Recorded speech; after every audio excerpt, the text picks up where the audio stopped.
नमस्कार, मेरा नाम है राज के वर्मा और आप देख रहे हैं रिपोर्टर जी। अगर आपने रिपोर्टर जी चैनल को अभी तक सब्सक्राइब नहीं किया तो सबसे पहले चैनल को सब्सक्राइब जरूर करें और लाइक और कमेंट्स करना तो बिल्कुल ना भूलें। आज हमारी एक खबर पर नजर पड़ी। ये खबर छपी थी दैनिक भास्कर के डिजिटल में और खबर थी हरियाणा के बल्लभगढ़ की।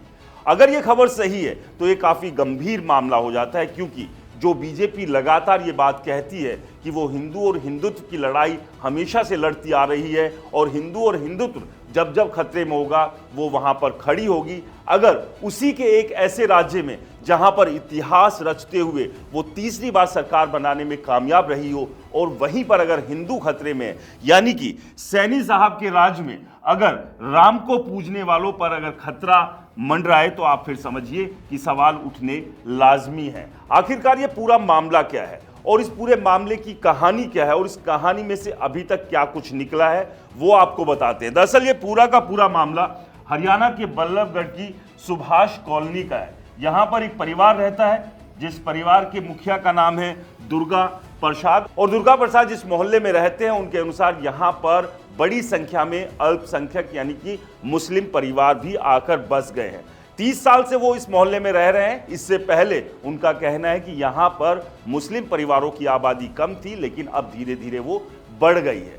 हुआ क्या था, दरअसल दुर्गा प्रसाद के बेटे दीपावली पर पटाखे फोड़ रहे थे और इसी दौरान पास में ही मौजूद, जो कि आरोप है, मुस्लिम परिवार का एक लड़का आया और उसने उसके साथ मारपीट की। इसकी शिकायत लेकर जब दुर्गा प्रसाद की पत्नी यानी कि उस लड़के की मां इस मुस्लिम परिवार के पास पहुंची तो उनका कहना है कि शिकायत सुनने की बजाय उस परिवार ने लाठी डंडों से उनके परिवार के ऊपर हमला बोल दिया और स्थिति इस कदर बिगड़ी कि मारपीट घर तक पहुंच गई। दुर्गा प्रसाद और उनके परिवार को अपनी जान बचाने के लिए घर में बंद होना पड़ा।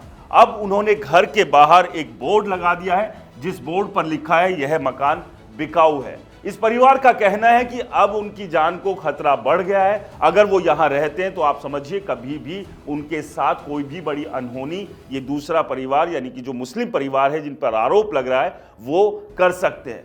साथ ही साथ इनका कहना है कि जो हमला किया उसमें करीब 50 से 60 लोग शामिल थे।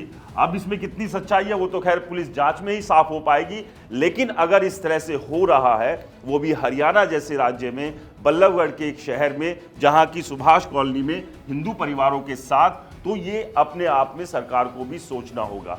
अब इसे हिंदू मुस्लिम का रंग नहीं दे रहे हैं, जो खबर है वही बता रहे हैं, लेकिन जो दुर्गा प्रसाद है उनका ये कहना इस खबर के मुताबिक कि इससे पहले भी कई हिंदू परिवार इसी डर, इसी झगड़े, इसी मारपीट के चलते अपना घर छोड़कर कहीं और जाकर बस चुके और अब वो भी यहां से पलायन करना चाहते हैं, यहां से निकलना चाहते हैं, क्योंकि उनका परिवार यहां अब सुरक्षित उन्हें नहीं लग रहा है। उनका यह भी मानना है कि पिछले 30 साल से वो यहां रह रहे हैं, लेकिन कभी इससे पहले इस तरह की स्थिति नहीं हुई। लेकिन पिछले कुछ सालों में जैसे जैसे दूसरे समुदाय की आबादी बढ़ी है, उनके साथ मारपीट, झगड़े लगातार बढ़ते चले जा रहे हैं। और स्थिति यह है कि जब जब कोई भी वो त्योहार बनाते हैं, यानी कि हिंदू धर्म से जुड़े हुए कोई भी त्योहार आते हैं, तब वो समुदाय के लोग आकर उनके साथ झगड़ा करते हैं। और अब इस दिवाली तो नौबत इस कदर आ गई कि लाठी डंडों से दुर्गा प्रसाद के परिवार के ऊपर इन लोगों ने हमला बोल दिया। खैर, इस पूरे मामले में अब पुलिस जांच कर रही है। जांच में क्या कुछ निकल कर आता है, क्या सही है क्या गलत है, वो तभी साफ हो पाएगा। लेकिन अगर इस तरह की स्थिति बन रही है तो ये ठीक नहीं है, और वो किसी भी समुदाय या किसी भी धर्म के लोगों के साथ ही क्यों ना हो। आपका इस पूरे मामले को लेकर क्या कहना है हमें कमेंट्स कर जरूर बताएं। रिपोर्टर जी चैनल को सब्सक्राइब नहीं किया तो चैनल को सब्सक्राइब करना ना भूलें। नमस्कार।